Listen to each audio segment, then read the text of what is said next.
တဲ့မဲ့ခင်ရှိပါနိဗ္ဗာန်ကိုရောက်စေကြောင်းတရားကာယကံဝစီကံမနောကံများစင်ကြယ်အောင်ဆုံးမရဗျာမှန်ကန်သောစကားကိုပြောဆိုရာမှန်ကန်သောမှုကိုလုပ်ဆောင်ရာမှန်ကန်သောတမွေမှုရွယ်ဆောင်ရာဒီလာတရားသုံးပါးဖြစ်လာ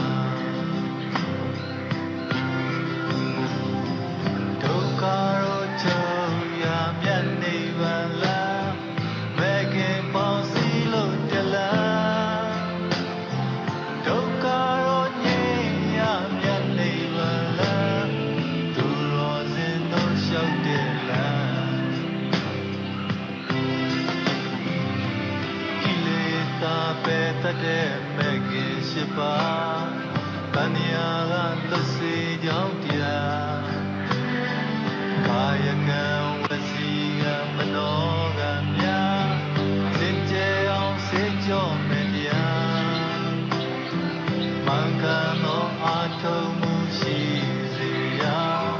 မှန်ကန်သောအောင်မေခြင်းလုံးမူရာမှန်ကန်သောတည်ကြည်မှုစုဆိုင်ရာတမာရီတရားသုံးပါးဖြစ်လာဒုက္ခရောချုပ်ရာမြတ်နိဗ္ဗာန်လာမဲ့ခင်ပေါင်းစည်းလို့တလားဒုက္ခရောငြိမ်းရာမြတ်နိဗ္ဗာန်လာ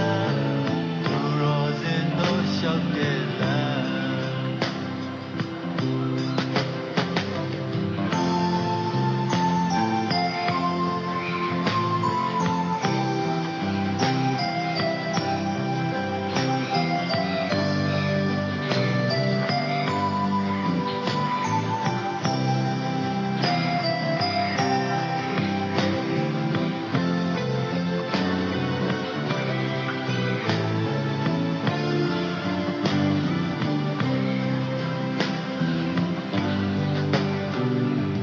ကိလေသာပဲတတ်တဲ့မဲ့ခင်ရှိပါ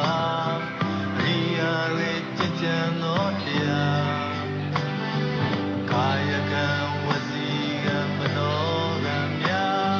စင်ကြယ်အောင်လမ်းပြရတရားမှန်ကန်သောယူမျိုးမြဲယူပါမှန်ကန်သောကြံမျိုးမြဲကြံပါမှန်ကန်သောသီလနဲ့တမာရီဖြေကပညာတရားနှမနဲ့